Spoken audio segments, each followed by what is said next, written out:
किसी विशेष व्यक्ति, किसी जाति, वर्ग, पंथ, देश काल या किसी रूढ़िग्रस्त संप्रदाय का ग्रंथ नहीं है, बल्कि ये सार्वलौकिक तथा सार्वकालिक धर्मशास्त्र है। ये प्रत्येक देश, प्रत्येक जाति, प्रत्येक आयु के, प्रत्येक स्त्री पुरुष के लिए, सबके लिए है। सचमुच गीता संपूर्ण मानव जाति का धर्मशास्त्र है और कितने गौरव की बात है कि गीता आपका धर्मशास्त्र है।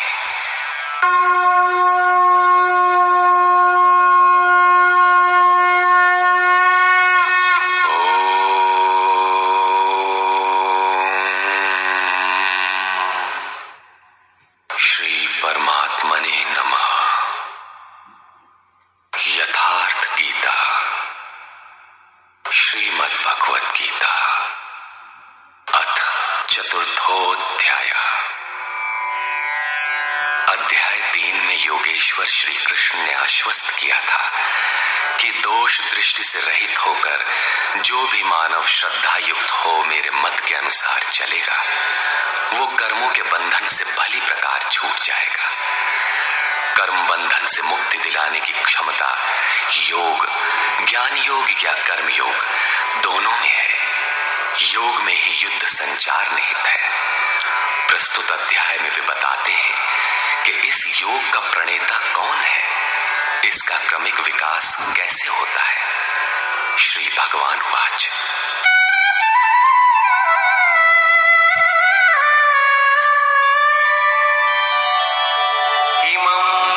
स्वते योगं प्रोक्तवान् अहमव्ययम् विवस्वान् मनवे प्राह मनुरिक्ष्वा कवे ब्रवीत्। अर्जुन, मैंने इस अविनाशी योग को कल्प के आदि में विवस्वान अर्थात सूर्य के प्रति कहा। विवस्वान ने मनु से और मनु ने इक्ष्वाकु से कहा। किसने कहा? मैंने। श्री कृष्ण कौन थे? एक योगी, तत्व स्थित महापुरुष ही इस अविनाशी योग को कल्प के आरंभ में अर्थात भजन के आरंभ में विवस्वान अर्थात जो विवश हैं ऐसे प्राणियों से कहता है, सुरा में संचार कर देता है। यहाँ सूर्य एक प्रतीक है, क्योंकि सुरा में ही वो परम प्रकाश स्वरूप है और वहीं उसके पाने का विधान है। वास्तविक प्रकाशदाता अर्थात सूर्य वही है। ये योग अविनाशी है। योगेश्वर श्री कृष्ण ने कहा था कि इसमें आरंभ का नाश नहीं होता। इस योग का आरंभ भर कर दें तो ये पूर्णत्व दिलाकर ही शांत होता है। शरीर का कल्प औषधियों द्वारा होता है, किंतु आत्मा का भजन से होता है। भजन का आरंभ ही आत्मकल्प का आदि है। ये साधन भजन भी किसी महापुरुष की ही देन है। मोह निशा में अचेत आदिम मानव, जिसमें भजन का कोई संस्कार नहीं है, योग के विषय में जिसने कभी सोचा तक नहीं, ऐसा मनुष्य किसी महापुरुष को देखता है तो उनके दर्शन मात्र से, उनकी वाणी से, टूटी फूटी सेवा और सानिध्य से योग के संस्कार उसमें संचारित हो जाते हैं। गोस्वामी तुलसीदास जी इसी को कहते हैं, जे चितिये प्रभु जिन्ह प्रभु हेरे, ते सब भये परम पद जोगु। योगेश्वर श्री कृष्ण कहते हैं कि ये योग मैंने आरंभ में सूर्य से कहा। चक्षुः सूर्यो अजायत। महापुरुष के दृष्टि निक्षेप मात्र से योग के संस्कार सुरा में प्रसारित हो जाते हैं। स्वयं प्रकाश, स्ववश परमेश्वर का निवास सबके हृदय में है। सुरा अर्थात श्वास के निरोध से ही उसकी प्राप्ति का विधान है। सुरा में संस्कारों का सृजन ही सूर्य के प्रति कहना है। समय आने पर यह संस्कार मन में स्फुरित होगा। यही सूर्य का मन से कहना है। मन में स्फुरित होने पर महापुरुष के उस वाक्य के प्रति इच्छा जागृत हो जाएगी। यदि मन में कोई बात है तो उसे पाने की इच्छा अवश्य होगी। यही मनु का इक्ष्वाकु से कहना है। लालसा होगी कि वो नियत कर्म करें जो अविनाशी है, जो कर्म बंधन से मोक्ष दिलाता है। ऐसा है तो किया जाए और आराधना गति पकड़ लेती है। गति पकड़कर ये योग कहां पहुंचाता है, इस पर कहते हैं, एवं परंपरा प्राप्तम् इमं राजर्षयो विदुः सकाले नेह महता योगो नष्टः परन्तप। इस प्रकार किसी महापुरुष द्वारा संस्कार रहित पुरुषों की सुरा में, सुरा से मन में, मन से इच्छा में और इच्छा तीव्र होकर क्रियात्मक आचरण में ढलकर ये योग क्रमशः उत्थान करते करते राजर्षि श्रेणी तक पहुंच जाता है। उस अवस्था में जाकर विदित होता है। इस स्तर के साधक में रिद्धियों सिद्धियों का संचार होता है। वो योग इस महत्वपूर्ण काल में इसी लोक अर्थात शरीर में प्रायः नष्ट हो जाता है। इस सीमा रेखा को कैसे पार किया जाए? क्या इस विशेष स्थल पर पहुंचकर सभी नष्ट हो जाते हैं? श्री कृष्ण कहते हैं, नहीं, जो मेरा आश्रित है, मेरा प्रिय भक्त है, अनन्य सखा है, वो नष्ट नहीं होता।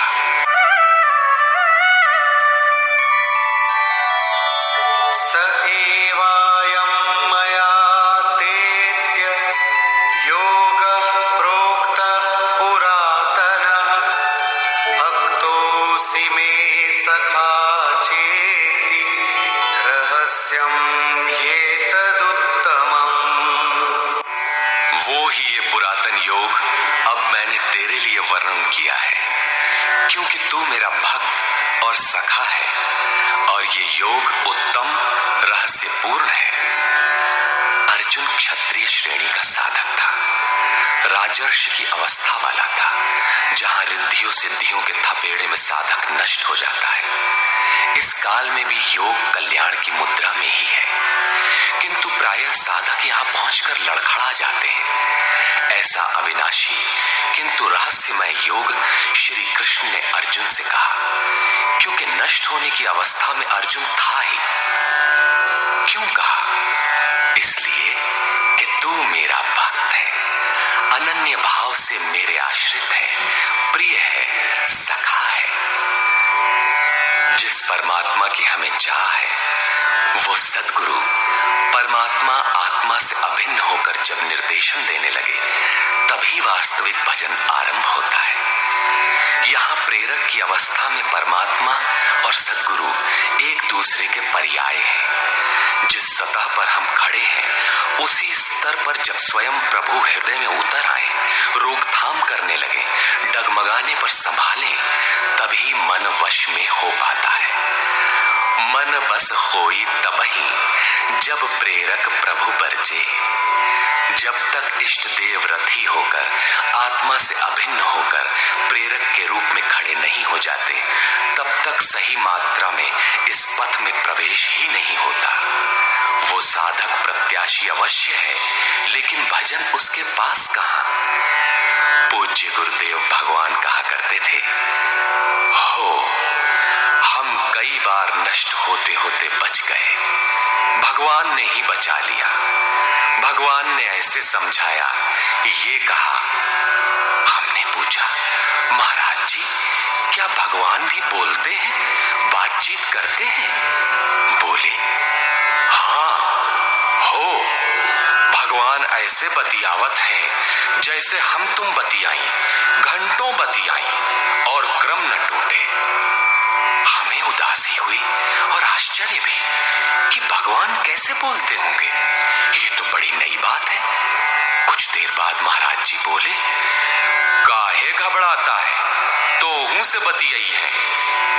अक्षरशः सत्य था उनका कथन, और यही सख्य भाव है। सखा की तरह वे निराकरण करते रहे, तभी इस नष्ट होने वाली स्थिति से साधक पार हो पाता है। अभी तक योगेश्वर श्री कृष्ण ने किसी महापुरुष द्वारा योग के आरंभ, इसमें आने वाले व्यवधान, उससे पार पाने का रास्ता बताया। इस पर अर्जुन ने प्रश्न किया। अर्जुन उवाच,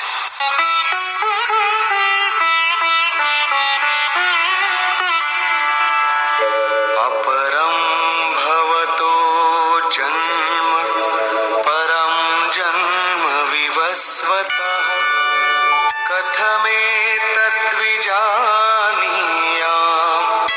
त्वमादौ प्रोक्तवानिति। भगवान, आपका जन्म तो अपरम अब हुआ है, और मेरे अंदर सुरा का संचार बहुत पुराना है, तो मैं कैसे मान लूं कि इस योग को भजन के आदि में आपने ही कहा था।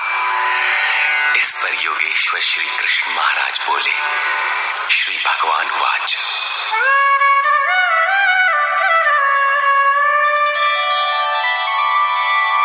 बहूनि मे व्यतीतानि जन्मानि तव चार्जुन तान्यहं वेद सर्वाणि न त्वं वेत्थ परन्तप। अर्जुन, मेरे और तेरे बहुत से जन्म हो चुके हैं। हे परम तप, उन सबको तू नहीं जानता, किंतु मैं जानता हूं। साधक नहीं जानता, स्वरूपस्थ महापुरुष जानता है, अव्यक्त की स्थिति वाला जानता है। क्या आप सबकी तरह पैदा होते हैं? श्री कृष्ण कहते हैं, नहीं, स्वरूप की प्राप्ति शरीर प्राप्ति से भिन्न है। मेरा जन्म इन आंखों से नहीं देखा जा सकता। मैं अजन्मा, अव्यक्त, शाश्वत होते हुए भी शरीर के आधार वाला हूं। अवधू जीवत में कर आशा, मुए मुक्ति गुरु कहे स्वार्थी, झूठा दे विश्वासा। शरीर के रहते ही उस परम तत्व में प्रवेश पाया जाता है। लेश मात्र भी कमी है तो जन्म लेना पड़ता है। अभी तक अर्जुन श्री कृष्ण को अपने समान देहधारी समझता है। वो अंतरंग प्रश्न रखता है, क्या आपका जन्म वैसा ही है जैसा सबका है? क्या आप भी शरीरों की तरह पैदा होते हैं? श्री कृष्ण कहते हैं, अजोऽपि सन्नव्ययात्मा भूतानामीश्वरोऽपि सन् प्रकृतिं स्वामधिष्ठाय संभवाम्यात्ममायया।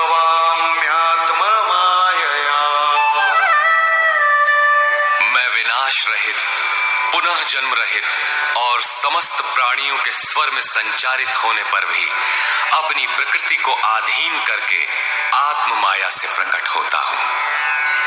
एक माया तो अविद्या है, जो प्रकृति में ही विश्वास दिलाती है, नीच एवं अधम योनियों का कारण बनती है। दूसरी माया है आत्म माया, जो आत्मा में प्रवेश दिलाती है, स्वरूप के जन्म का कारण बनती है। इसी को योग माया भी कहते हैं, जिससे हम विलग हैं। उस शाश्वत स्वरूप से ये जोड़ती है, मिलन कराती है।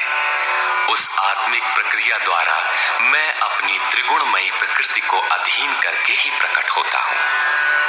प्रायः लोग कहते हैं कि भगवान का अवतार होगा तो दर्शन कर लेंगे। श्री कृष्ण कहते हैं कि ऐसा कुछ नहीं होता कि कोई दूसरा देख सके। स्वरूप का जन्म पिंड रूप में नहीं होता। श्री कृष्ण कहते हैं, योग साधना द्वारा, आत्म माया द्वारा अपनी त्रिगुणमयी प्रकृति को स्ववश करके मैं क्रमशः प्रकट होता हूं। लेकिन किन परिस्थितियों में? यदा यदा हि धर्मस्य ग्लानिर्भवति भारत अभ्युत्थानमधर्मस्य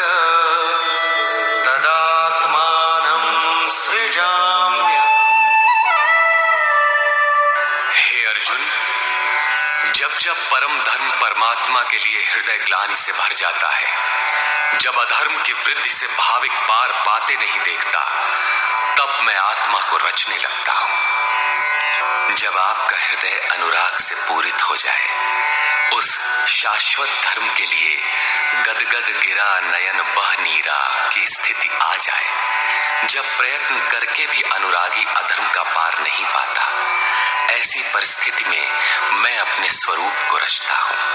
अर्थात भगवान का आविर्भाव केवल अनुरागी के लिए है और ये अवतार किसी भाग्यवान साधक के अंतराल में होता है। आप प्रकट होकर करते क्या है? परित्राणाय साधूनां विनाशाय च दुष्कृतां धर्म संस्थापनार्थाय संभवामि युगे युगे। अर्जुन, साधूनाम परित्राणाय, परम साध्य एकमात्र परमात्मा है, जिसे साध लेने पर कुछ भी साधना शेष नहीं रह जाती।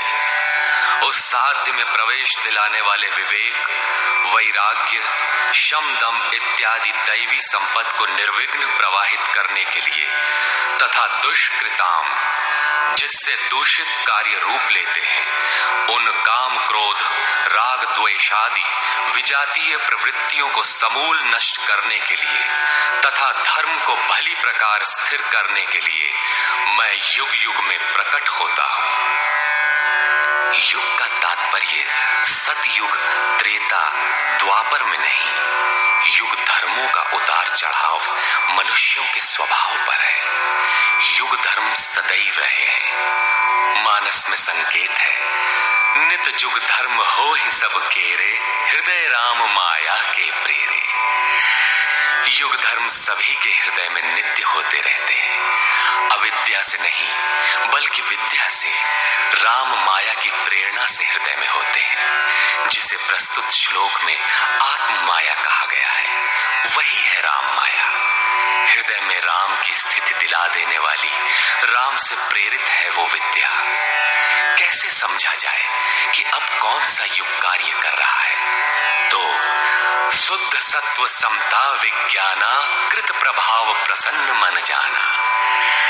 जब हृदय में शुद्ध सत्व गुण ही कार्यरत हो, राजस तथा तामस दोनों गुण शांत हो जाएं, विषमताएं समाप्त हो गई हो, जिसका किसी से द्वेष न हो, विज्ञान हो अर्थात इष्ट से निर्देशन लेने और उस पर टिकने की क्षमता हो, मन में प्रसन्नता का पूर्ण संचार हो, जब ऐसी योग्यता आ जाए तो सतयुग में प्रवेश मिल गया।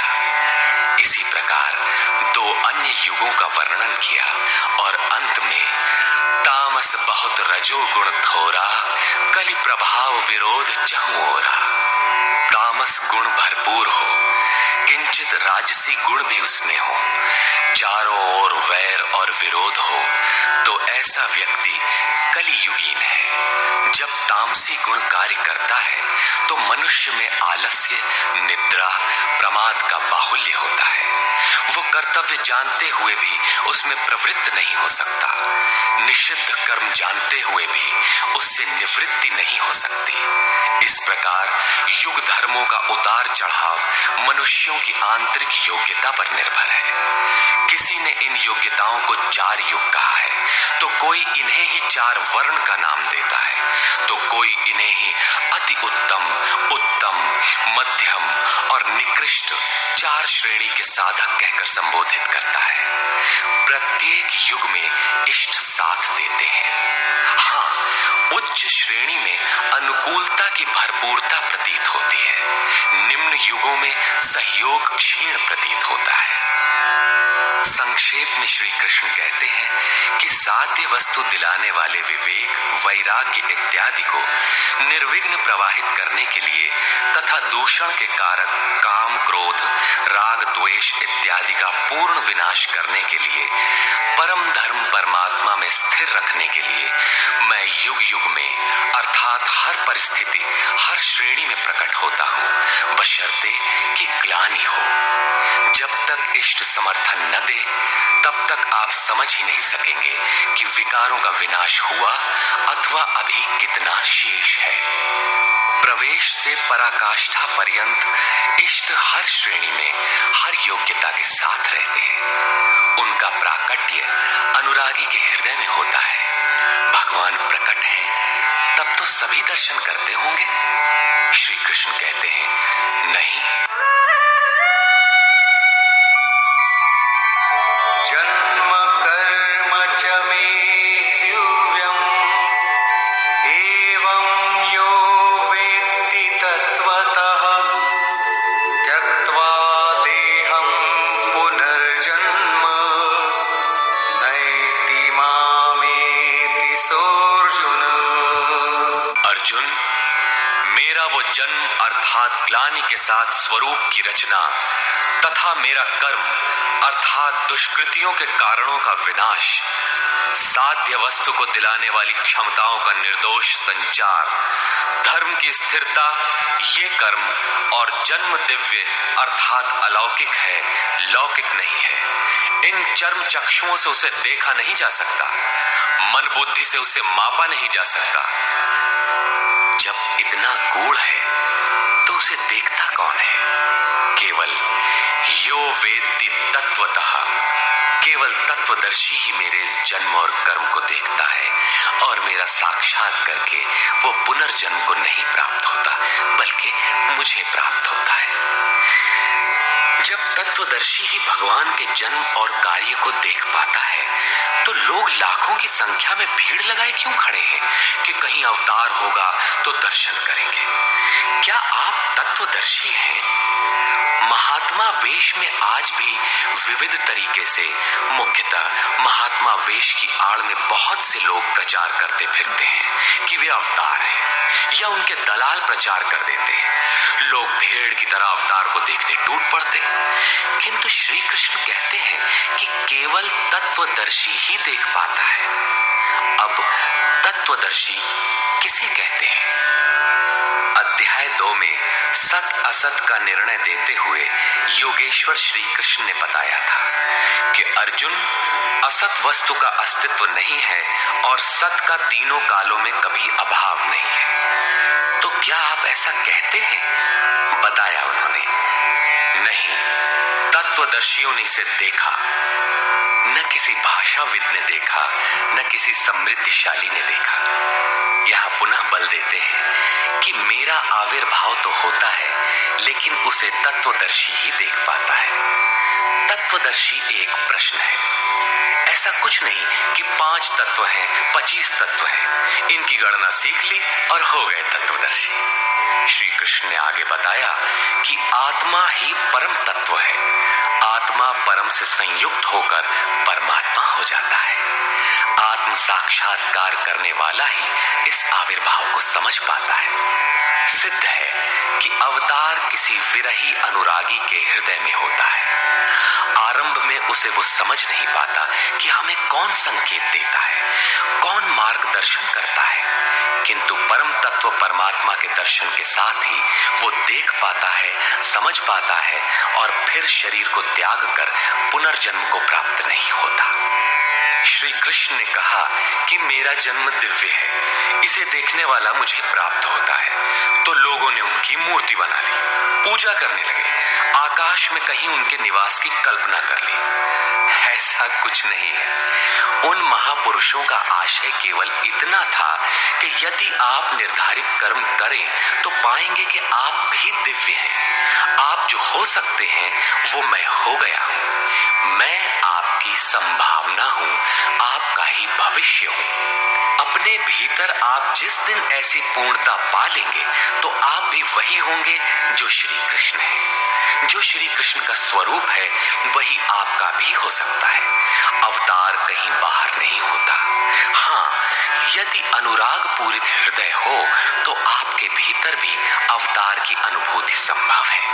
वे आपको प्रोत्साहित करते हैं कि बहुत से लोग इस मार्ग पर चलकर मेरे स्वरूप को प्राप्त कर चुके हैं।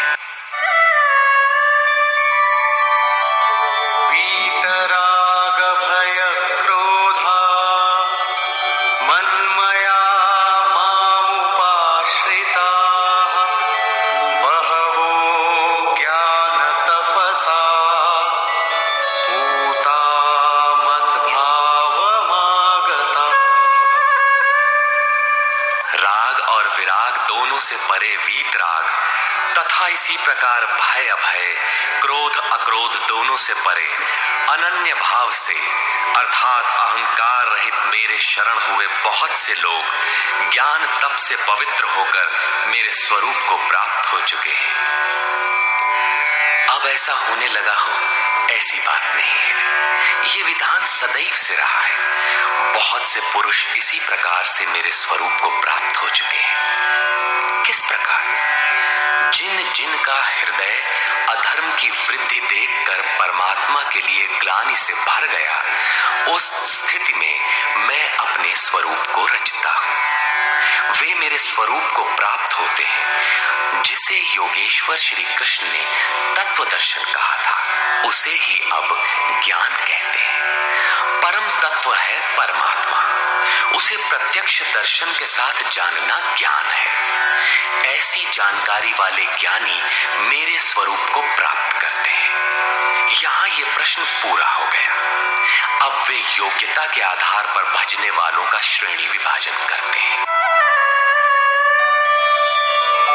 ये यथा मां प्रपद्यन्ते तांस्तथैव भजाम्यहम्। मम वर्त्मानुवर्तन्ते मनुष्या पार्थ सर्वशः।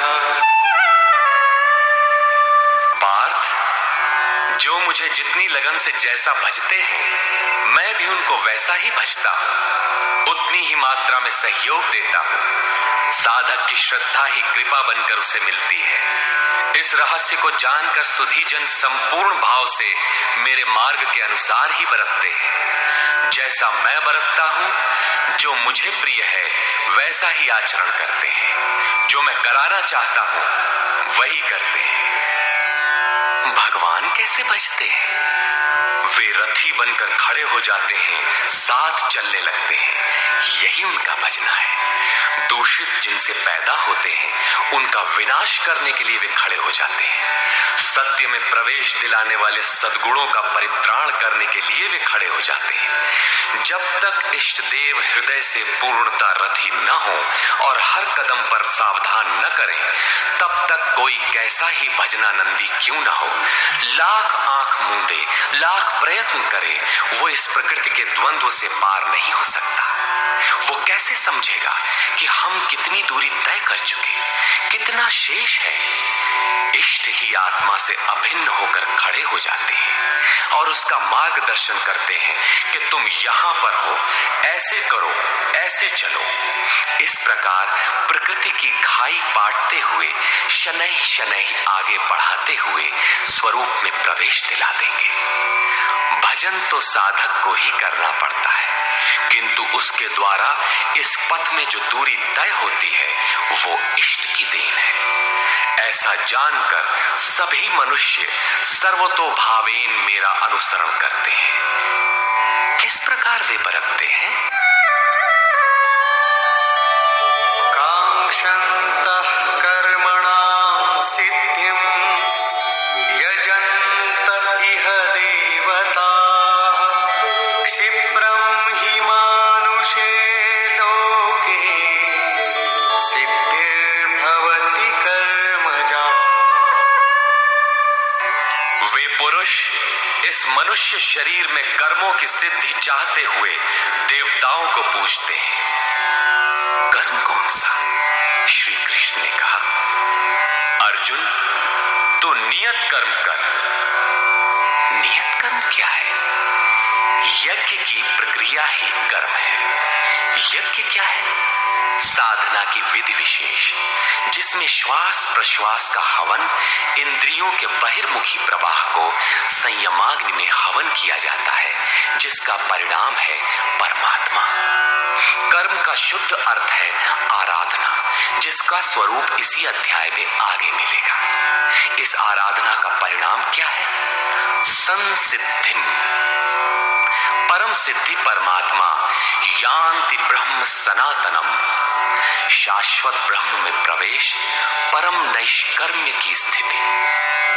श्री कृष्ण कहते हैं, मेरे अनुसार बरतने वाले लोग इस मनुष्य लोक में कर्म के परिणाम परम नैष्कर्म सिद्धि के लिए देवताओं को पूजते हैं, अर्थात दैवी संपद को बलवती बनाते हैं।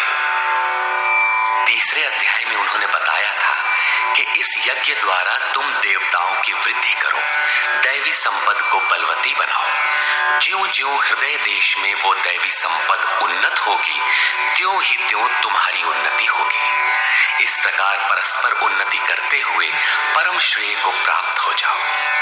अंत तक उन्नति करते जाने की ये अंतःक्रिया है। इसी पर बल देते हुए श्री कृष्ण कहते हैं कि मेरे अनुकूल बरतने वाले लोग इस मनुष्य शरीर में कर्मों की सिद्धि चाहते हुए दैवी संपद को बलवती बनाते हैं, जिससे वो नैष्कर्मी सिद्धि शीघ्र ही होती है।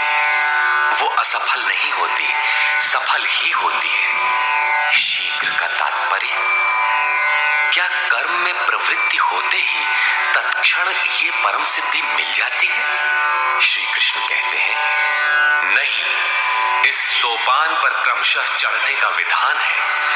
कोई छलांग लगाकर भावातीत ध्यान जैसा चमत्कार नहीं होता। इस पर देखें। चातुर्वर्ण्यं मया सृष्टं गुणकर्म विभागशः तस्य कर्तारमपि मां विद्य कर्तारमव्ययम्। अर्जुन, चातुर्वर्ण्यम मया सृष्टम, 4 वर्णों की रचना मैंने की। तो क्या मनुष्यों को 4 भागों में बांट दिया? श्री कृष्ण कहते हैं, नहीं, गुण कर्म विभागशः, गुणों के माध्यम से कर्म को 4 भागों में बांटा। गुण एक पैमाना है, मापदंड है। तामसी गुण होगा तो आलस्य, निद्रा, प्रमाद, कर्म में न प्रवृत्त होने का स्वभाव, जानते हुए भी अकर्तव्य से निवृत्ति न हो पाने की विवशता रहेगी। ऐसी अवस्था में साधन आरंभ कैसे करें?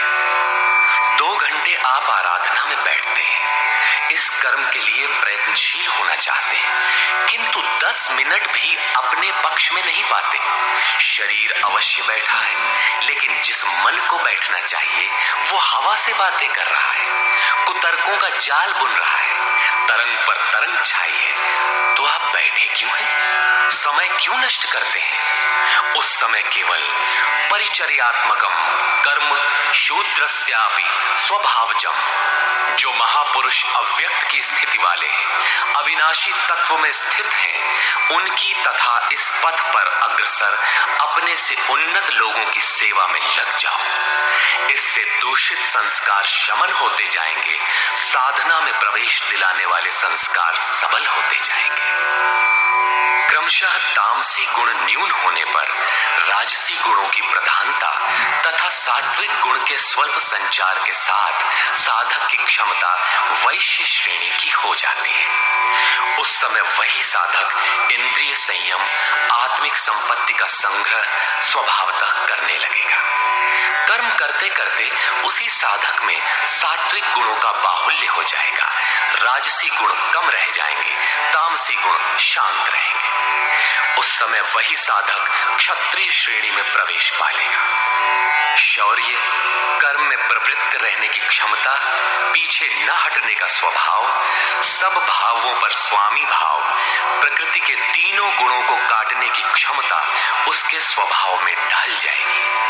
वही कर्म और सूक्ष्म होने पर मात्र सात्विक गुण कार्यरत रह जाने पर मन का शमन, इंद्रियों का दमन, एकाग्रता, सरलता, ध्यान, समाधि, ईश्वरीय निर्देश, आस्तिकता इत्यादि ब्रह्म में प्रवेश दिलाने वाली स्वाभाविक क्षमता के साथ वही साधक ब्राह्मण श्रेणी का कहा जाता है। ये ब्राह्मण श्रेणी के कर्म की निम्नतम सीमा है। जब वही साधक ब्रह्म में स्थित हो जाता है, उस अंतिम सीमा में वो स्वयं में न ब्राह्मण रहता है, न क्षत्रिय, न वैश्य, न शूद्र, किंतु दूसरों के मार्गदर्शन हेतु वही ब्राह्मण है। कर्म एक ही है, नियत कर्म आराधना। अवस्था भेद से इसी कर्म को ऊंची नीची 4 सीढ़ियों में बांटा। किसने बांटा? किसी योगेश्वर ने बांटा। अव्यक्त स्थिति वाले महापुरुष ने बांटा। उसके कर्ता मुझ अविनाशी को अकर्ता ही जान। क्यों?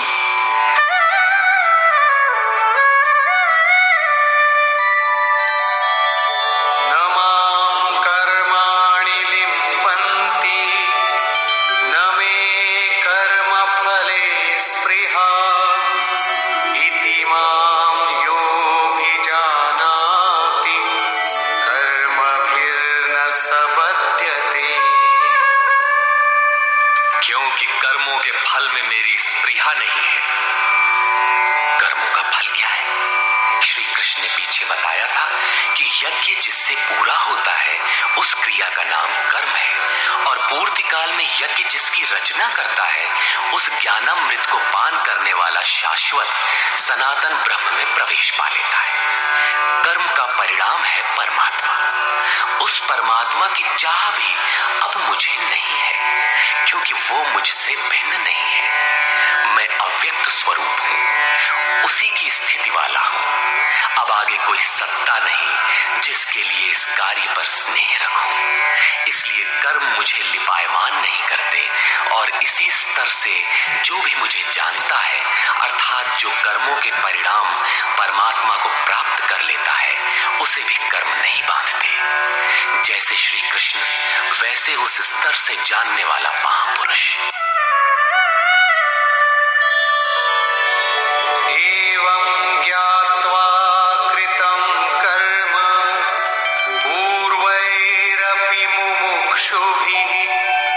कुरु कर्मैव तस्मात् त्वं पूर्वतरं कृतं। अर्जुन, पहले होने वाले मोक्ष की इच्छा वाले पुरुषों द्वारा भी यही जानकर कर्म किया गया। क्या जानकर? यही कि जब कर्मों का परिणाम परमात्मा भिन्न न रह जाए, कर्मों के परिणाम परमात्मा की स्पृहा न रह जाने पर उस पुरुष को कर्म नहीं बांधते। श्री कृष्ण इसी स्थिति वाले हैं, इसलिए वे कर्म से लिपायमान नहीं होते, और उसी स्तर से हम जान लेंगे तो हमें भी कर्म नहीं बांधेगा। जैसा श्री कृष्ण, ठीक उसी स्तर से जो भी जान लेगा, वैसा ही वो पुरुष भी कर्म बंधन से मुक्त हो जाएगा। अब श्री कृष्ण भगवान, महात्मा, अव्यक्त, योगेश्वर या महायोगेश्वर जो भी रहे हो, वो स्वरूप सबके लिए है। यही समझकर पहले के मुमुक्षु पुरुषों ने, मोक्ष की इच्छा वाले पुरुषों ने कर्म पर कदम रखा। इसलिए अर्जुन, तू भी पूर्वजों द्वारा सदा से किए हुए इसी कर्म को कर। यही कल्याण का एकमात्र मार्ग है। अभी तक योगेश्वर श्री कृष्ण ने कर्म करने पर बल दिया, किंतु ये स्पष्ट नहीं किया कि कर्म क्या है। अध्याय 2 में उन्होंने कर्म का नाम मात्र लिया कि अब इसी को तू निष्काम कर्म के विषय में सुन। उसकी विशेषताओं का वर्णन किया कि ये जन्म मरण के महान भय से रक्षा करता है। कर्म करते समय सावधानी का वर्णन किया, लेकिन ये नहीं बताया कि कर्म क्या है। अध्याय 3 में उन्होंने कहा कि ज्ञान मार्ग अच्छा लगे या निष्काम कर्म योग, कर्म तो करना ही पड़ेगा। न कर्मों को त्यागने से कोई ज्ञानी होता है, और न कर्म को न आरंभ करने से कोई निष्कर्मी। हठवश जो नहीं करते वे दंभी है। इसलिए मन से इंद्रियों को वश में करके कर्म कर। कौन सा कर्म करें? तो बताया, नियत कर्म कर। अब ये निर्धारित कर्म है कौन? तो बोले, यज्ञ की प्रक्रिया ही नियत कर्म है। एक नवीन प्रश्न दिया कि यज्ञ क्या है जिसे करें तो कर्म हो जाए। वहां भी यज्ञ की उत्पत्ति बताई, उसकी विशेषताओं का वर्णन किया, किंतु यज्ञ नहीं बताया जिससे कर्म को समझा जा सके। अभी तक ये स्पष्ट नहीं हुआ कि कर्म क्या है। अब कहते हैं कि अर्जुन, कर्म क्या है, अकर्म क्या है, इस जिस विषय में बड़े बड़े विद्वान भी मोहित हैं, उसे भली प्रकार समझ लेना चाहिए। किं कर्म किम कर्मेति कवयोऽप्यत्र मोहिताः तत्ते कर्म प्रवक्ष्यामि यज्ञात्वा मोक्ष्यसे शुभाम्। कर्म क्या है और अकर्म क्या है, इस विषय में बुद्धिमान पुरुष भी मोहित है। इसलिए मैं वो कर्म तेरे लिए अच्छी तरह से कहूंगा जिसे जानकर तू अशुभात मोक्ष से, अशुभ अर्थात संसार बंधन से भली प्रकार छूट जाएगा। कर्म कोई ऐसी वस्तु है जो संसार बंधन से मुक्ति दिलाती है। इसी कर्म को जानने के लिए श्री कृष्ण पुनः बल देते हैं। कर्मणो ह्यपि बोद्धव्यम् बोद्धव्यं च विकर्मणः अकर्मणश्च बोद्धव्यम् गहना कर्मणो गतिः। कर्म का स्वरूप भी जानना चाहिए, अकर्म का स्वरूप भी समझना चाहिए और विकर्म अर्थात विकल्प शून्य विशेष कर्म जो आप्त पुरुषों द्वारा होता है उसे भी जानना चाहिए, क्योंकि कर्म की गति गहन है। कतिपय लोगों ने विकर्म का अर्थ निषिद्ध कर्म, मन लगाकर किया गया कर्म इत्यादि किया है। वस्तुतः यहाँ वि उपसर्ग विशिष्टता का द्योतक है। प्राप्ति के पश्चात महापुरुषों के कर्म विकल्प शून्य होते हैं। आत्मस्थित, आत्मतृप्त, आत्मकाम महापुरुषों को न तो कर्म करने से कोई लाभ है और न छोड़ने से कोई हानि ही है। फिर भी वे पीछे वालों के हित के लिए कर्म करते हैं। ऐसा कर्म विकल्प शून्य है, विशुद्ध है और यही कर्म विकर्म कहलाता है। उदाहरणार्थ, गीता में जहां भी किसी कार्य में वि उपसर्ग लगा है उसकी विशेषता का द्योतक है, निष्कृष्टता का नहीं। यथा योग युक्तो विशुद्धात्मा विजितात्मा जितेंद्रिय। अभी आपने विकर्म देखा, रहा कर्म और अकर्म, जिसे अगले श्लोक में समझने का प्रयास करें। यदि यहाँ कर्म अकर्म का विभाजन नहीं समझ सके तो कभी नहीं समझ सकेंगे। कर्मण्य कर्म यः पश्येत् अकर्मणि च कर्म यः स बुद्धिमान् मनुष्येषु स युक्तः कृत्स्न कर्म कृत्। जो पुरुष कर्म में अकर्म देखे, कर्म माने आराधना अर्थात आराधना करे और ये भी समझे कि करने वाला मैं नहीं हूं, बल्कि गुणों की अवस्था ही चिंतन में हमें नियुक्त करता है। मैं इष्ट द्वारा संचालित हूं।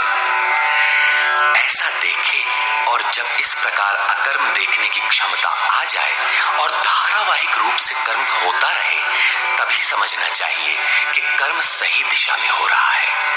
वही पुरुष मनुष्यों में बुद्धिमान है, मनुष्यों में योगी है, योग से युक्त बुद्धि वाला है और संपूर्ण कर्मों का करने वाला है। उसके द्वारा कर्म करने में लेश मात्र भी त्रुटि नहीं रह जाती। कर्म का अर्थ है भजन, कर्म का अर्थ है योग साधना को भली प्रकार संपादित करना, जिसका विशद वर्णन इसी अध्याय में आगे आ रहा है। यहाँ कर्म और अकर्म का केवल विभाजन किया गया, जिससे कर्म करते समय यस्य सर्वे समारंभाः कामसंकल्पवर्जिताः ज्ञानाग्निदग्धकर्माणं तमाहुः पंडितं बुधाः। अर्जुन, यस्य सर्वे समारंभा, जिस पुरुष के द्वारा संपूर्णता से आरंभ की हुई क्रिया काम संकल्प वर्जिता क्रमशः उत्थान होते होते इतनी सूक्ष्म हो गई कि वासना और मन के संकल्प विकल्प से ऊपर उठ गई। कामना और संकल्पों का निरोध होना मन की विजेतावस्था है। अतः कर्म कोई ऐसी वस्तु है जो इस मन को कामना और संकल्प विकल्प से ऊपर उठा देता है। उस समय ज्ञानाग्नि दग्ध कर्माणम, अंतिम संकल्प के भी शमन के साथ जिसे हम नहीं जानते, जिसे जानने के लिए हम इच्छुक थे, उस परमात्मा की प्रत्यक्ष जानकारी हो जाती है। क्रियात्मक पथ पर चलकर परमात्मा की प्रत्यक्ष जानकारी का नाम ही ज्ञान है। उस ज्ञान के साथ ही दग्ध कर्माणम, कर्म सदा के लिए दग्ध हो जाते हैं। जिसे पाना था पा लिया, आगे कोई सत्ता नहीं जिसकी शोध करे, इसलिए कर्म करके ढूंढे भी तो किसे। उस जानकारी के साथ कर्म की आवश्यकता समाप्त हो जाती है। ऐसी स्थिति वालों को ही बोध स्वरूप महापुरुषों ने पंडित कहकर संबोधित किया है। उनकी जानकारी पूर्ण है। ऐसी स्थिति वाला महापुरुष करता क्या है, रहता कैसे है, उसकी रहनी पर प्रकाश डालते हैं। त्यक्त्वा कर्मफला संगम नित्यतृप्तो निराश्रयः कर्मण्यभिप्रवृत्तोऽपि नैव किंचित् करोति सः। अर्जुन, वह पुरुष सांसारिक आश्रय से रहित होकर नित्य वस्तु परमात्मा में ही तृप्त रहकर कर्मों के फल परमात्मा की आसक्ति को भी त्याग कर कर्म में अच्छी प्रकार बरतता हुआ भी कुछ नहीं करता।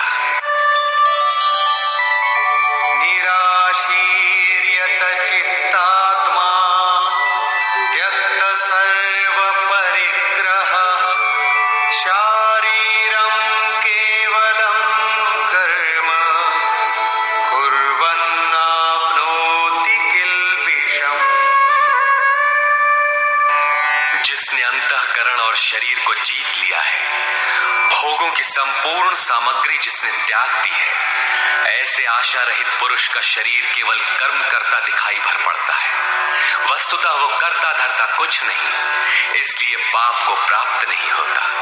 वो पूर्णत्व को प्राप्त है, इसलिए आवागमन को प्राप्त नहीं होता।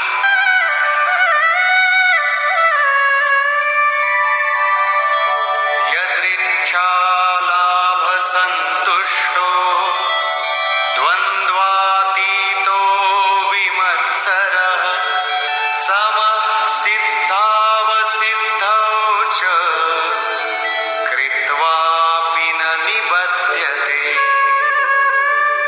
अपने आप जो कुछ भी प्राप्त हो उसी में संतुष्ट रहने वाला, सुख दुख राग द्वेष और हर्ष शोकादि द्वंद्वों से परे, विमत्सरः ईर्ष्या रहित तथा सिद्धि और असिद्धि में समभाव वाला पुरुष कर्मों को करके भी नहीं बंधता।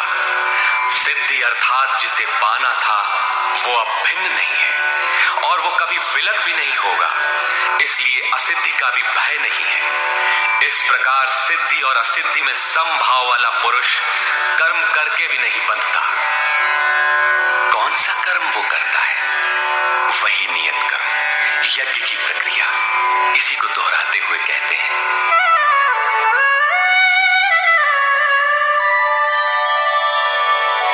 गत संगस्य मुक्तस्य ज्ञानावस्थित चेतसः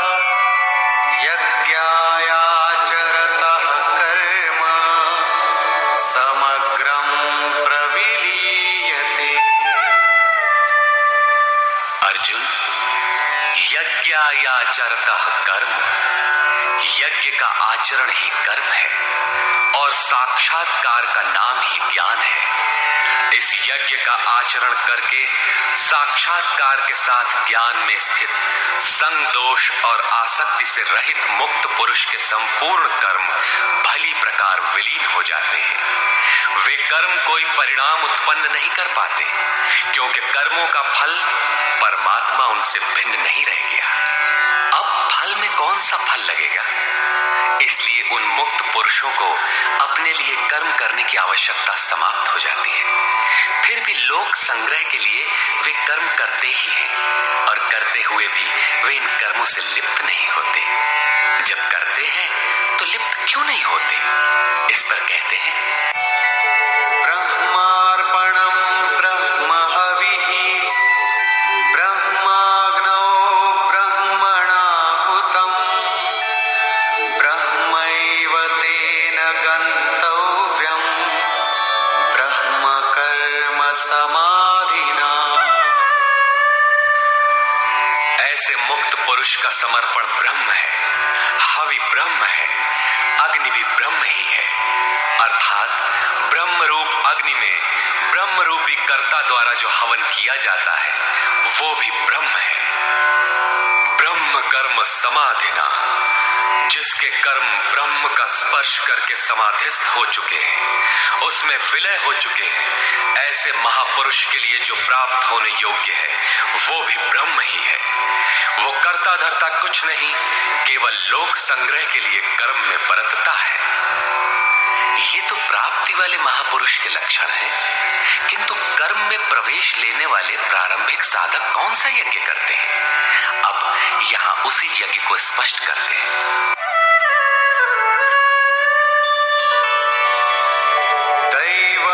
दैवमेवापरे यज्ञं योगिनः पर्युपासते ब्रह्माग्नावपरे यज्ञं यज्ञेनैवोपजुह्वति।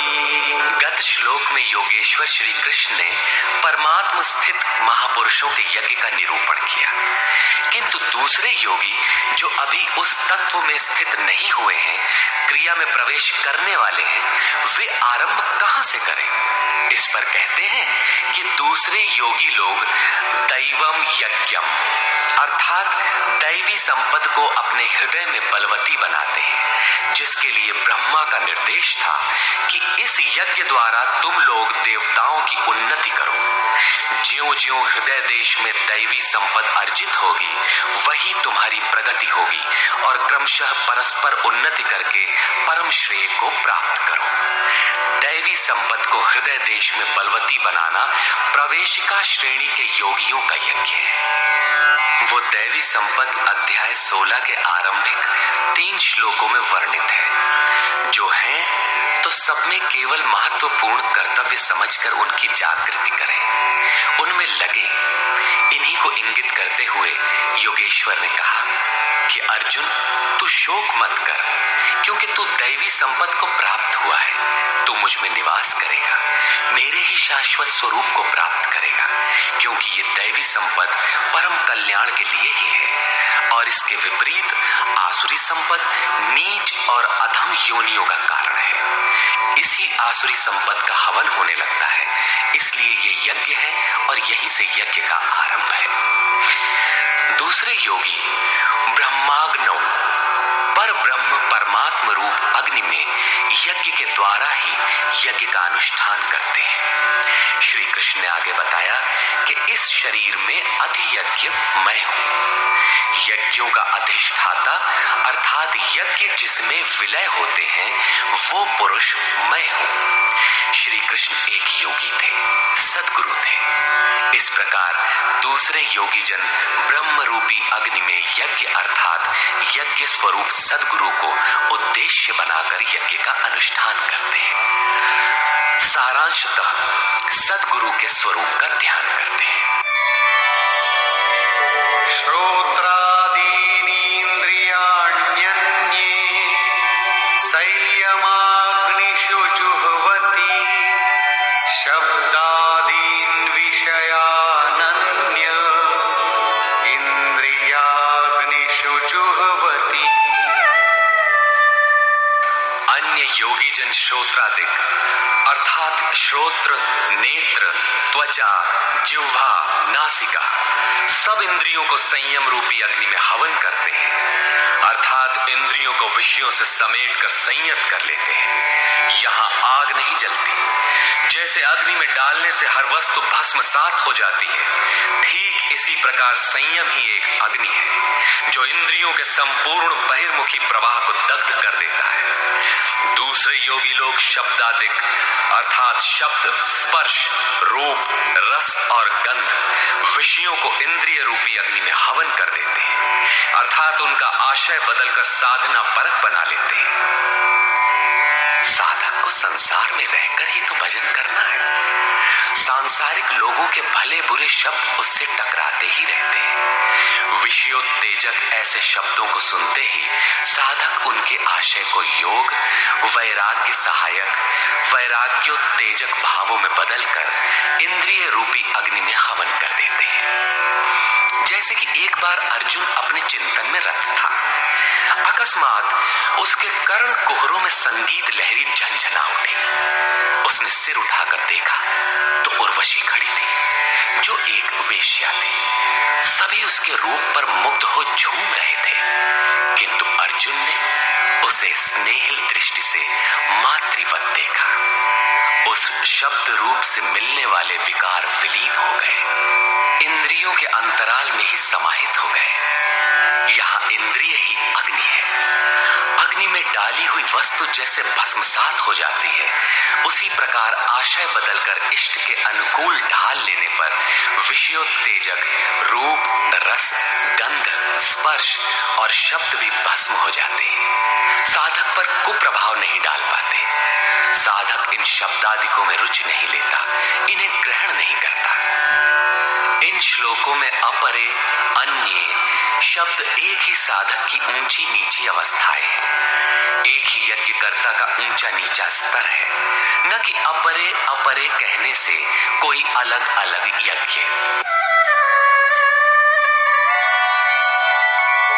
सर्वाणि इंद्रिय कर्माणि प्राणकर्माणि चापरे आत्मसंयम योगाग्नौ जुह्वति ज्ञानदीपिते।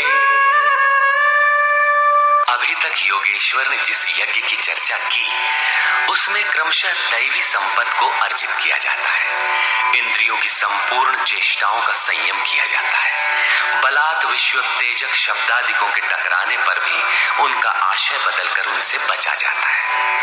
इससे उन्नत अवस्था होने पर दूसरे योगी जन संपूर्ण इंद्रियों की चेष्टाओं तथा प्राण के व्यापार को साक्षात्कार सहित ज्ञान से प्रकाशित परमात्मा स्थिति रूपी योगाग्नि में हवन करते हैं। जब संयम की पकड़ आत्मा के साथ तद्रूप हो जाती है, प्राण और इंद्रियों का व्यापार भी शांत हो जाता है, उस समय विषयों को उद्दीप्त करने वाली और इष्ट में प्रवृत्ति दिलाने वाली दोनों धाराएं आत्मसात हो जाती हैं। परमात्मा में स्थिति मिल जाती है, यज्ञ का परिणाम निकल आता है। ये है यज्ञ की पराकाष्ठा। जिस परमात्मा को पाना था उसी में स्थिति आ गई तो शेष क्या रहा। पुनः योगेश्वर श्री कृष्ण यज्ञ को भली प्रकार समझाते हैं। द्रव्य यज्ञास्तपो यज्ञा योग यज्ञास्तथा परे स्वाध्याय ज्ञान यज्ञाश्च यतयः संशितव्रता। अनेक लोग द्रव्य यज्ञ करते हैं, अर्थात आत्मपथ में महापुरुषों की सेवा में पत्र पुष्प अर्पण करते हैं। वे समर्पण के साथ महापुरुषों की सेवा में द्रव्य लगाते हैं। श्री कृष्ण आगे कहते हैं कि भक्ति भाव से पत्र पुष्प फल जल जो कुछ भी मुझे देता है उसे मैं खाता हूं और उसका परम कल्याण सृजन करने वाला होता हूं। ये भी यज्ञ ही है।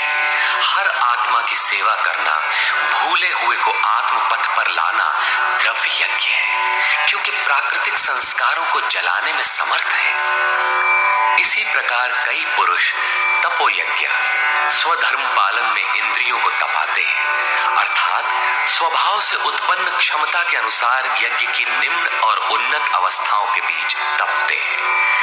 इसी पथ की अल्पज्ञता में पहली श्रेणी का साधक शूद्र परिचर्या द्वारा, वैश्य दैवी संपद के संग्रह द्वारा, क्षत्रिय काम क्रोधादि के उन्मूलन द्वारा और ब्राह्मण ब्रह्म में प्रवेश की योग्यता के स्तर से इंद्रियों को तपाता है। सबको एक जैसा परिश्रम करना पड़ता है। वास्तव में यज्ञ एक ही है, अवस्था के अनुसार ऊंची नीची श्रेणियां गुजरती जाती है। पूज्य महाराज जी कहते थे, मन सहित इंद्रियों और शरीर को लक्ष्य के अनुरूप तपाना ही तप कहलाता है। ये लक्ष्य से दूर भागेंगे, इन्हें समेट कर उधर ही लगाओ। अनेक पुरुष योग यज्ञ का आचरण करते हैं। प्रकृति में भटकती हुई आत्मा का प्रकृति से परे परमात्मा से मिलन का नाम योग है। योग की परिभाषा अध्याय 6/23 में दृष्टव्य है। सामान्यतः दो वस्तुओं का मिलन योग कहलाता है। कागज से कलम मिल गया, थाली और मेज मिल गए तो क्या योग हो गया? नहीं, ये तो पंचभूतों से निर्मित पदार्थ है, एक ही है, दो कहां? दो प्रकृति और पुरुष हैं। प्रकृति में स्थित आत्मा अपने ही शाश्वत रूप परमात्मा में प्रवेश पा जाता है तो प्रकृति पुरुष में विलीन हो जाती है। यही योग है। अतः अनेक पुरुष इस मिलन में सहायक शम, दम इत्यादि नियमों का भली प्रकार आचरण करते हैं।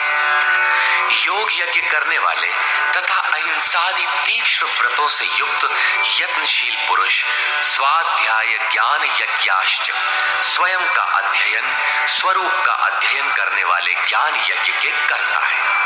यहाँ योग के अंगों अर्थात यम, नियम, आसन, प्राणायाम, प्रत्याहार, धारणा, ध्यान और समाधि, इनको अहिंसादि तीक्ष्ण व्रतों से निर्दिष्ट किया गया है। अनेक लोग स्वाध्याय करते हैं। पुस्तक पढ़ना तो स्वाध्याय का आरंभिक स्तर मात्र है। विशुद्ध स्वाध्याय है स्वयं का अध्ययन, जिससे स्वस्वरूप की उपलब्धि होती है, जिसका परिणाम है ज्ञान अर्थात साक्षात्कार। यज्ञ का अगला चरण बताते हैं। अपाने जुह्वति प्राणं, प्राणे पानं तथा परे, प्राणापान गतिरुत्वा प्राणायाम परायणा। बहुत से योगी अपान वायु में प्राण वायु का हवन करते हैं और उसी प्रकार प्राण वायु में अपान वायु का हवन करते हैं। इससे सूक्ष्म अवस्था हो जाने पर अन्य योगी जन प्राण और अपान दोनों की गति रोककर प्राणायाम के परायण हो जाते हैं। जिसे श्री कृष्ण प्राण अपान कहते हैं, उसी को महात्मा बुद्ध अनापान कहते हैं। इसी को उन्होंने श्वास प्रश्वास भी कहा है। प्राण वो श्वास है जिसे आप भीतर खींचते हैं और अपान वो श्वास है जिसे आप बाहर छोड़ते हैं। योगियों की अनुभूति है कि आप श्वास के साथ बाह्य वायुमंडल के संकल्प भी ग्रहण करते हैं और प्रश्वास में इसी प्रकार आंतरिक भले बुरे चिंतन की लहर फेंकते रहते हैं। बाह्य किसी संकल्प का ग्रहण न करना प्राण का हवन है तथा भीतर संकल्पों को न उठने देना अपान का हवन है। न भीतर से किसी संकल्प का स्फुरण हो और न ही बाह्य दुनिया में चलने वाले चिंतन अंदर क्षोभ उत्पन्न कर पाए। इस प्रकार प्राण और अपान दोनों की गति सम हो जाने पर प्राणों का याम अर्थात निरोध हो जाता है। यही प्राणायाम है। ये मन की विजितावस्था है। प्राणों का रुकना और मन का रुकना एक ही बात है। प्रत्येक महापुरुष ने इस प्रकरण को लिया है। वेदों में इसका उल्लेख है, चत्वारि वाक् पारमिता पदानि। इसी को पूज्य महाराज जी कहा करते थे। हो, एक ही नाम को 4 श्रेणियों से जपा जाता है, बैखरी, मध्यमा, पश्यंती और परा। बैखरी उसे कहते हैं जो व्यक्त हो जाए। नाम का इस प्रकार उच्चारण हो कि आप सुने और बाहर कोई बैठा हो तो उसे भी सुनाई पड़े।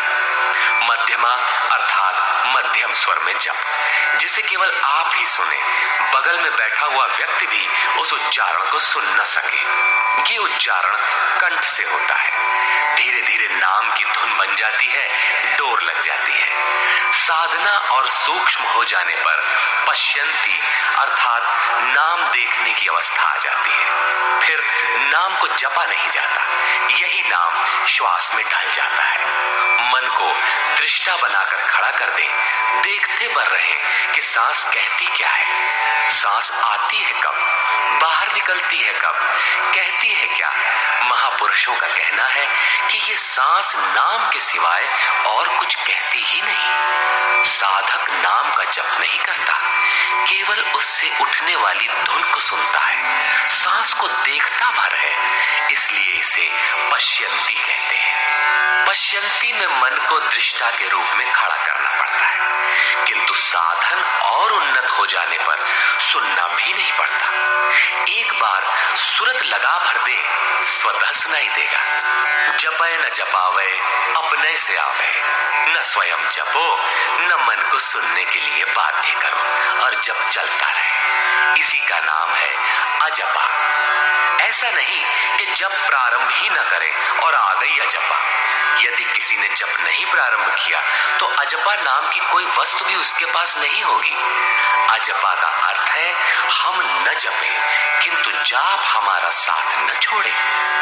एक बार सुरत का कांटा लगा भर दे तो जप प्रवाहित हो जाए और अनवरत चलता रहे। इस स्वाभाविक जप का नाम है अजपा, और यही है परावाणी का जप। ये प्रकृति से परे तत्व परमात्मा में प्रवेश दिलाती है। इसके आगे वाणी में कोई परिवर्तन नहीं है। परम का दिग्दर्शन करा के उसी में विलीन हो जाती है, इसलिए इसे परा कहते हैं। मन श्वास के साथ जुड़ा है। जब श्वास पर दृष्टि है, श्वास में नाम ढल चुका है, भीतर से न तो किसी संकल्प का उत्थान है और न बाह्य वायुमंडल के संकल्प भीतर प्रवेश कर पाते हैं। यही मन पर विजय की अवस्था है। इसी के साथ यज्ञ का परिणाम निकल आता है।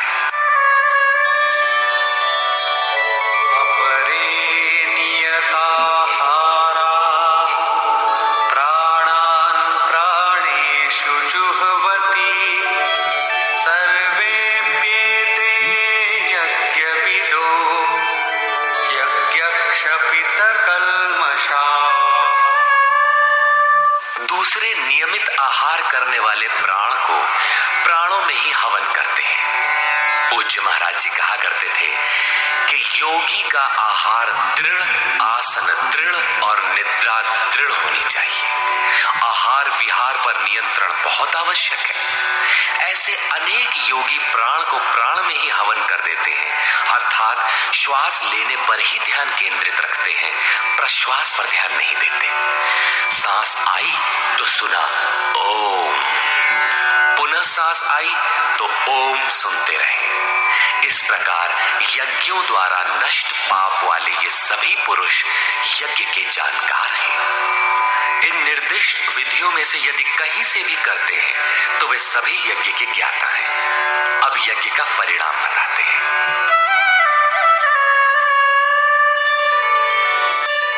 यज्ञ शिष्टामृत भुजो यान्ति ब्रह्म सनातनम्, नायं लोकोऽस्त्य यज्ञस्य कुतोऽन्यः कुरु सत्तम। कुरुश्रेष्ठ अर्जुन, यज्ञ शिष्टामृत भुज, यज्ञ जिसकी सृष्टि करता है, जिसे अवशेष छोड़ता है, वो है अमृत। उसकी प्रत्यक्ष जानकारी ज्ञान है। उस ज्ञानामृत को भोगने अर्थात प्राप्त करने वाले योगी जन यान्ति ब्रह्म सनातनम, शाश्वत सनातन पर ब्रह्म को प्राप्त होते हैं। यज्ञ कोई ऐसी वस्तु है जो पूर्ण होते ही सनातन पर ब्रह्म में प्रवेश दिला देती है। यज्ञ न करें तो आपत्ति क्या है? श्री कृष्ण कहते हैं कि यज्ञ रहित पुरुष को पुनः ये मनुष्य लोक अर्थात मानव शरीर भी सुलभ नहीं होता, फिर अन्य लोग कैसे सुखदायी होंगे। उसके लिए तो तिर्यक योनियां सुरक्षित है, इससे अधिक कुछ नहीं। अतः यज्ञ करना मनुष्य मात्र के लिए नितांत आवश्यक है।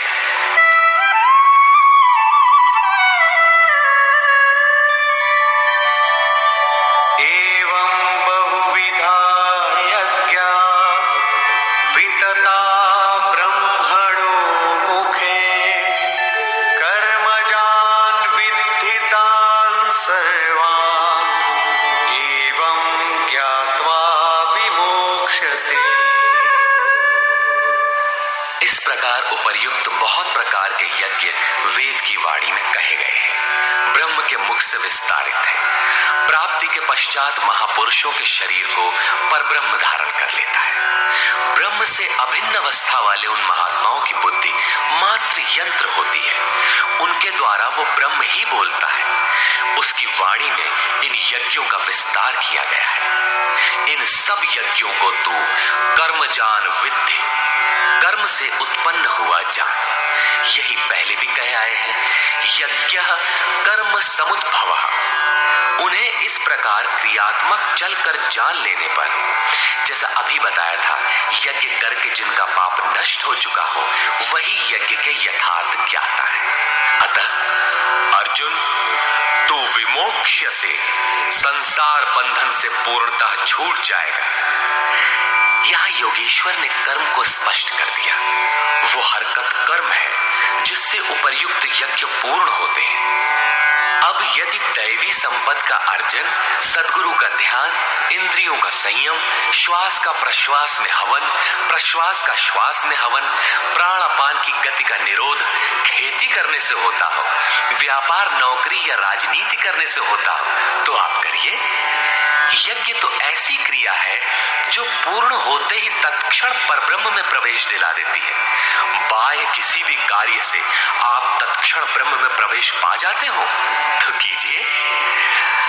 वस्तुतः ये सब के सब यज्ञ चिंतन की अंतःक्रियाएं, आराधना का चित्रण है जिससे आराध्य देव विदित होता है। यज्ञ उस आराध्य तक की दूरी तय करने की निर्धारित प्रक्रिया विशेष है। ये यज्ञ श्वास प्रश्वास, प्राणायाम इत्यादि जिस क्रिया से संपन्न होते हैं उस कार्य प्रणाली का नाम कर्म है। कर्म का शुद्ध अर्थ है आराधना, चिंतन। प्रायः लोग कहते हैं कि संसार में कुछ भी किया जाए हो गया कर्म, कामना से रहित होकर कुछ भी करते जाओ हो गया निष्काम कर्मयोग। कोई कहता है कि अधिक लाभ के लिए विदेशी वस्त्र बेचते हैं तो आप सकामी हैं, देश सेवा के लिए स्वदेशी बेचें तो हो गया निष्काम कर्मयोग। निष्ठा पूर्वक नौकरी करें, हानि लाभ की चिंता से मुक्त होकर व्यापार करें, हो गया निष्काम कर्मयोग। जय पराजय की भावना से मुक्त होकर युद्ध करें, चुनाव लड़ें, हो गए निष्कर्मी। मरोगे तो मुक्ति हो जाएगी। वस्तुतः ऐसा कुछ भी नहीं है। योगेश्वर श्री कृष्ण ने स्पष्ट शब्दों में बताया कि इस निष्काम कर्म में निर्धारित क्रिया एक ही है। व्यवसायात्मिका बुद्धि रेकेह कुरु नंदन। अर्जुन, तू निर्धारित कर्म को कर। यज्ञ की प्रक्रिया ही कर्म है। यज्ञ क्या है? श्वास प्रश्वास का हवन, इंद्रियों का संयम, यज्ञ स्वरूप महापुरुष का ध्यान, प्राणायाम, प्राणों का निरोध। ये यज्ञ जिससे होने लगे उस क्रिया का नाम कर्म है। संपूर्ण गीता में एक भी श्लोक ऐसा नहीं है जो सांसारिक कार्य व्यापारों का समर्थन करता हो। प्रायः यज्ञ का नाम आने पर लोग बाहर एक यज्ञ वेदी बनाकर तिल जौ लेकर स्वाहा बोलते हुए हवन प्रारंभ कर देते हैं। ये एक धोखा है। द्रव्य यज्ञ दूसरा है जिसे श्री कृष्ण ने कई बार कहा, किंतु पशु बलि, वस्तुदाह इत्यादि से इसका कोई संबंध नहीं है। श्रेयान् द्रव्यमयाद् यज्ञात् ज्ञानयज्ञः परन्तप सर्वं कर्माखिलं पार्थ ज्ञाने परिसमाप्यते।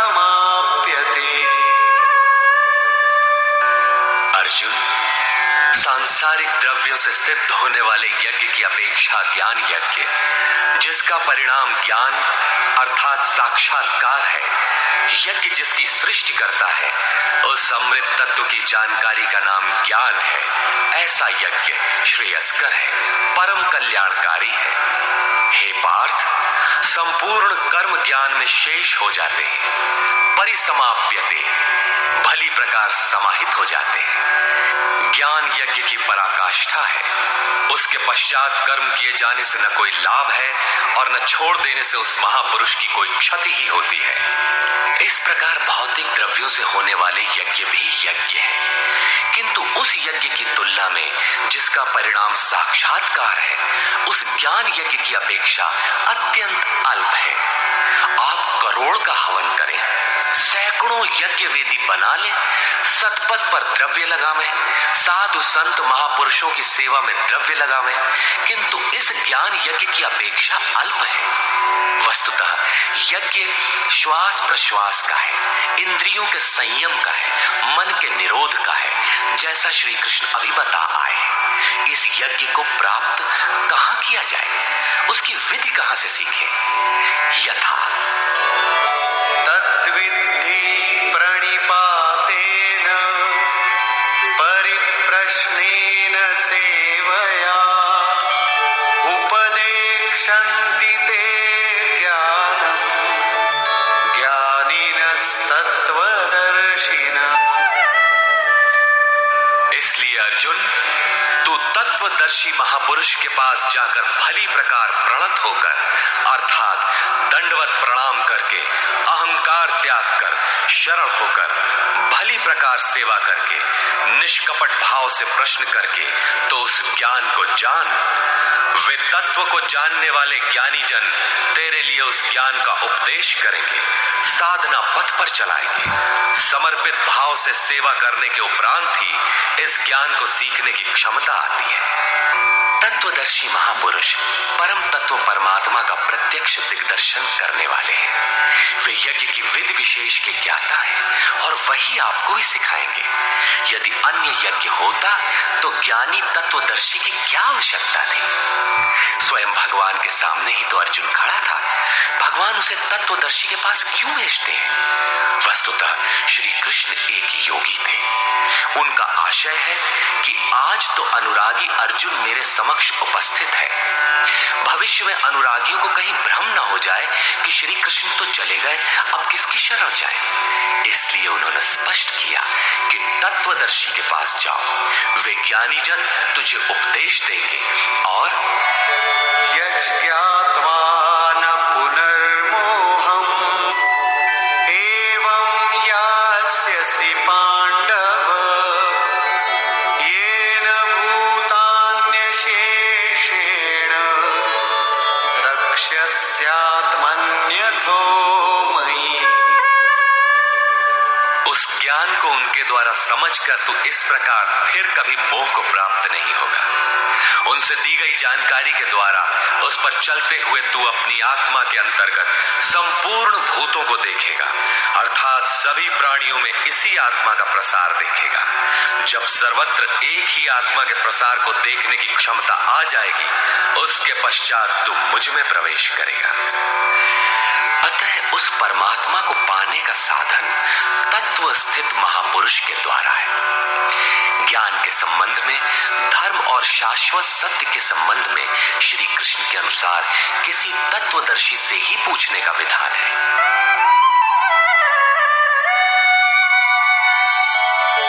अपि चेदसि पापेभ्यः सर्वेभ्यः पापकृत्तमः सर्वं ज्ञानप्लवेनैव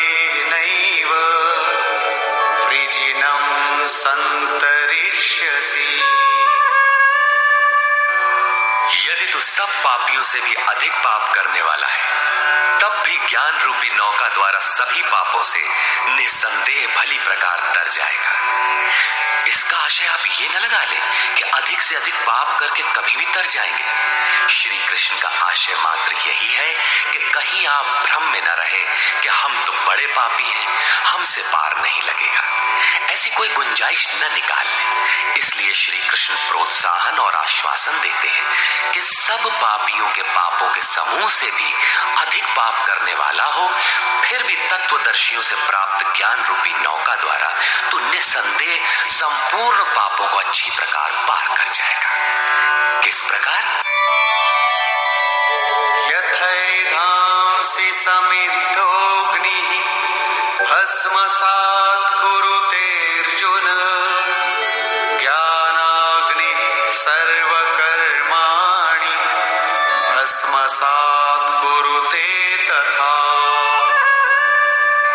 अर्जुन, जिस प्रकार प्रज्वलित अग्नि ईंधन को भस्म कर देता है, ठीक उसी प्रकार ज्ञान रूपी अग्नि संपूर्ण कर्मों को भस्म कर देता है। ये ज्ञान की प्रवेशिका नहीं है जहां से यज्ञ में प्रवेश मिलता है, वरन ये ज्ञान अर्थात साक्षात्कार की पराकाष्ठा का चित्रण है, जिसमें पहले विजातीय कर्म भस्म होते हैं और फिर प्राप्ति के साथ चिंतन कर्म भी उसी में विलय हो जाते हैं। जिसे पाना था पा लिया, अब आगे चिंतन कर किसे ढूंढे? ऐसा साक्षात्कार वाला ज्ञानी संपूर्ण शुभाशुभ कर्मों का अंत कर लेगा। वो साक्षात्कार होगा कहां? बाहर होगा अथवा भीतर? इस पर कहते हैं,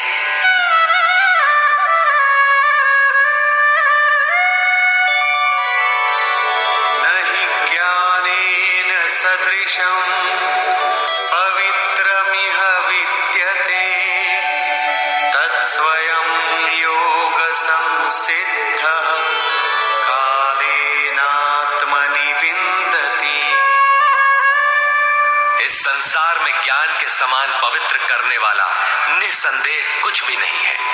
उस ज्ञान अर्थात साक्षात्कार को तू स्वयं, दूसरा नहीं, योग की परिपक्व अवस्था में, आरंभ में नहीं, अपनी आत्मा के अंतर्गत हृदय देश में ही अनुभव करेगा, बाहर नहीं। इस ज्ञान के लिए कौन सी योग्यताएं अपेक्षित है?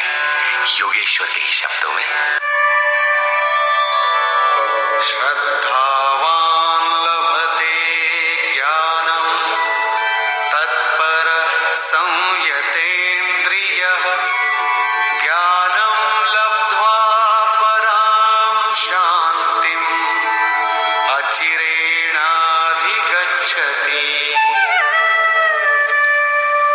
श्रद्धावान, तत्पर तथा संयतेंद्रिय पुरुष ही ज्ञान प्राप्त कर पाता है। भावपूर्वक जिज्ञासा नहीं है तो तत्वदर्शी की शरण जाने पर भी ज्ञान नहीं प्राप्त होता। केवल श्रद्धा ही पर्याप्त नहीं है, श्रद्धावान शिथिल प्रयत्न भी हो सकता है। अतः महापुरुष द्वारा निर्दिष्ट पथ पर तत्परता से अग्रसर होने की लगन आवश्यक है। इसके साथ ही संपूर्ण इंद्रियों का संयम अनिवार्य है। जो वासनाओं से विरत नहीं है उसके लिए साक्षात्कार अर्थात ज्ञान की प्राप्ति कठिन है। केवल श्रद्धावान आचरणरत संयतेंद्रिय पुरुष ही ज्ञान प्राप्त करता है। ज्ञान को प्राप्त कर वो तत्क्षण परम शांति को प्राप्त हो जाता है, जिसके पश्चात कुछ भी पाना शेष नहीं रहता। और जहां श्रद्धा नहीं है, अज्ञश्चा श्रद्धानश्च संशयात्मा विनश्यति नायं लोकोऽस्ति न परो न सुखं संशयात्मनः। अज्ञानी जो यज्ञ की विधि विशेष से अनभिज्ञ है एवं श्रद्धा रहित तथा संशय युक्त पुरुष इस परमार्थ पथ से भ्रष्ट हो जाता है। उनमें भी संशय युक्त पुरुष के लिए न तो सुख है, न पुनः मनुष्य शरीर है और न परमात्मा ही। अतः तत्वदर्शी महापुरुष के पास जाकर इस पथ के संशयों का निवारण कर लेना चाहिए, अन्यथा वे वस्तु का परिचय कभी नहीं पाएंगे। फिर पाता कौन है? योग संन्यस्त कर्माणं ज्ञान संचिन्न संशयम्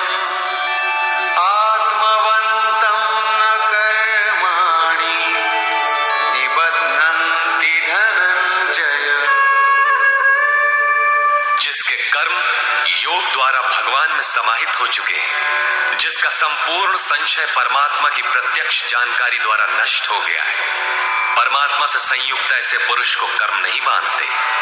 योग के द्वारा ही कर्मों का शमन होगा, ज्ञान से ही संशय नष्ट होगा।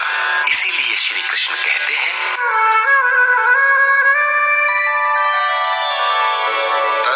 तस्मादज्ञान सम्भूतं हृत्स्थं ज्ञानासिनात्मनः चित्वैनं संशयं योगम् आतिष्ठोत्तिष्ठ भारत। इसलिए भरतवंशी अर्जुन, तू योग में स्थित हो और अज्ञान से उत्पन्न हुए हृदय में स्थित अपने संशय को ज्ञान रूपी तलवार से काट युद्ध के लिए खड़ा हो। जब साक्षात्कार में बाधक संशय शत्रु मन के भीतर है, तो बाहर कोई किसी से क्यों लड़ेगा? वस्तुतः जब आप चिंतन पथ पर अग्रसर होते हैं, तब संशय से उत्पन्न बाह्य प्रवृत्तियां बाधा के रूप में स्वाभाविक है। ये शत्रु के रूप में भयंकर आक्रमण करती है। संयम के साथ यज्ञ की विधि विशेष का आचरण करते हुए इन विकारों का पार पाना ही युद्ध है, जिसका परिणाम परम शांति है। यही अंतिम विजय है, जिसके पीछे हार नहीं है। निष्कर्ष, इस अध्याय के आरंभ में योगेश्वर श्री कृष्ण ने कहा कि इस योग को आरंभ में मैंने सूर्य के प्रति कहा, सूर्य ने मनु से और मनु ने इक्ष्वाकु के प्रति कहा और उनसे राजर्षियों ने जाना। मैंने अथवा अव्यक्त स्थिति वाले ने कहा। महापुरुष भी अव्यक्त स्वरूप वाला ही है। शरीर तो उसके रहने का मकान मात्र है। ऐसे महापुरुष की वाणी में परमात्मा ही प्रवाहित होता है। ऐसे किसी महापुरुष से योग सूर्य द्वारा संचारित होता है। उस परम प्रकाश रूप का प्रसार सुरा के अंतराल में होता है, इसलिए सूर्य के प्रति कहा। श्वास में संचारित होकर वे संस्कार रूप में आ गए। सुरा में संचित रहने पर समय आने पर वही मन में संकल्प बनकर आ जाता है। उसकी महत्ता समझने पर मन में उस वाक्य के प्रति इच्छा जागृत होती है और योग कार्य रूप ले लेता है।